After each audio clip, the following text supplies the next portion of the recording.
I won't try to read this, I'll just try to tell a story. Okay, that sounds good.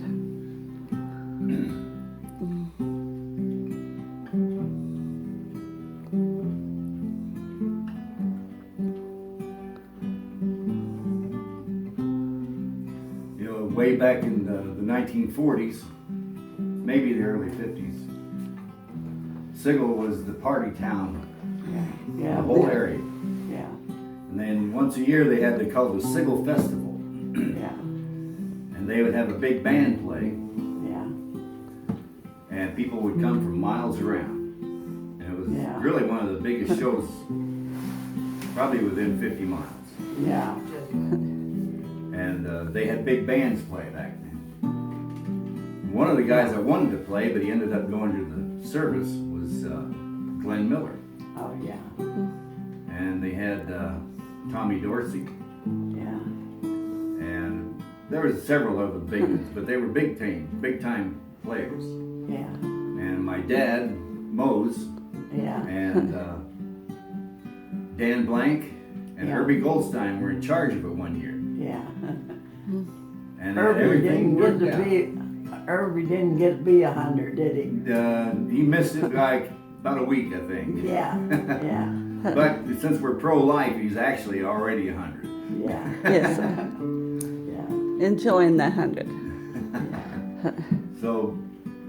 one year they had everything planned out, Yeah. and you know, it was a big deal. They used to have a building right there by the tennis courts, and everybody thought it was a storage shed, but it wasn't. When you open the doors, the top half of the doors folded up, or they just popped up, kind of made an awning, Yeah. and the bottom went down, and the whole inside of it was a stage. Yeah. And it was probably about 16 or 20 feet long and 10 feet wide. Yeah. They had all that, and they actually built a dance floor and had everything ready. They had all the people ready for the work. And about a week before it was to happen, the band that they had scheduled canceled. Oh. And then Herbie and Dad and Dan Blank said, you know, we got to have a band because it's too late to cancel. Yeah. You know, back then they didn't have cell phones and they didn't have Twitter, and email. They had crank phones Yeah. and radios, and most people didn't really have that kind of a good reception for the radio.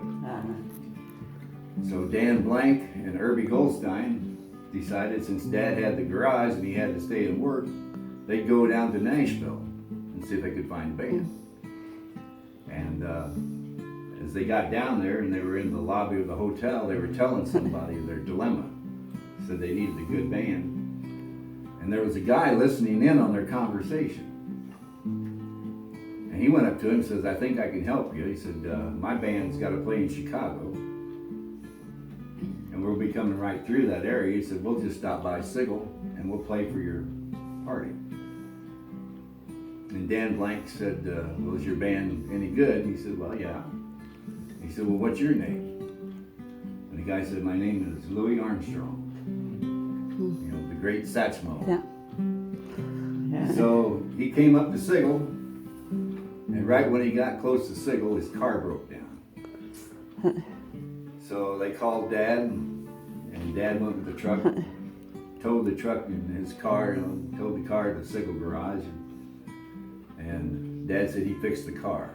Yeah. And he almost blew the engine in. So Dad worked on the car the whole weekend. Yeah. He never got to see Louis Armstrong play.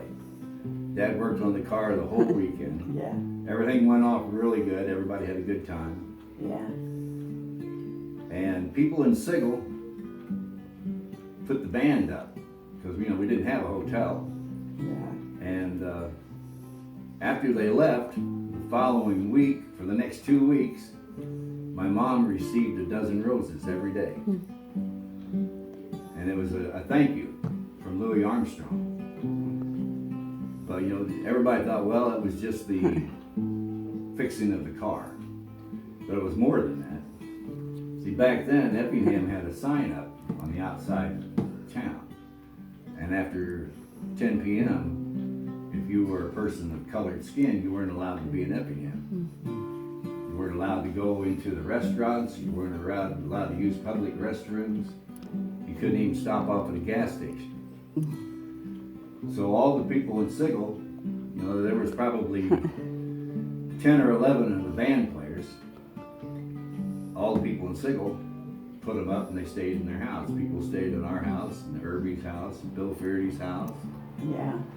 And they just let them in. Yeah.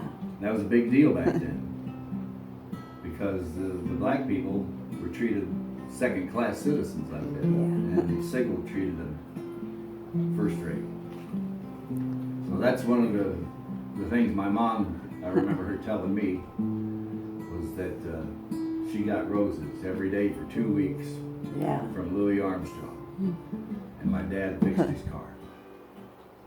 And Louis later on he became really famous.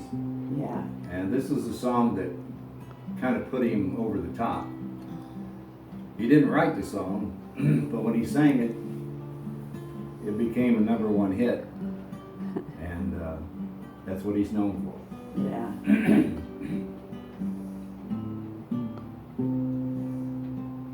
Actually, if you rewrote this song, it would be the same words, but it'd be a different title. Okay. I think it would just be called Sigel. Yeah. Because every word, every line just kind of fits the people. Yeah.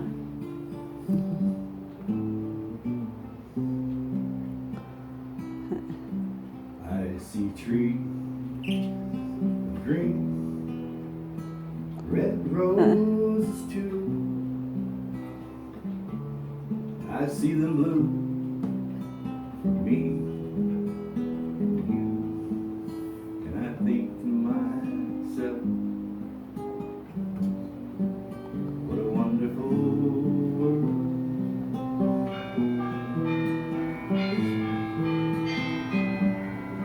I see skies of blue,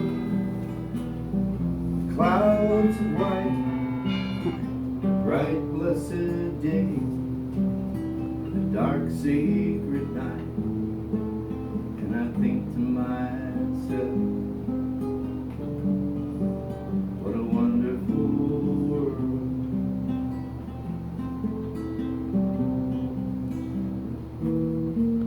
The colors of the rainbow are so pretty in the sky.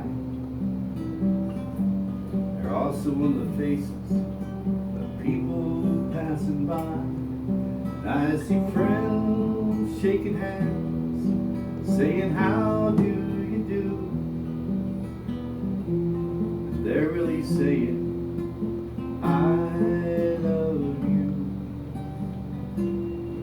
I see babies cry, and I watch them grow. They'll learn much more than I'll ever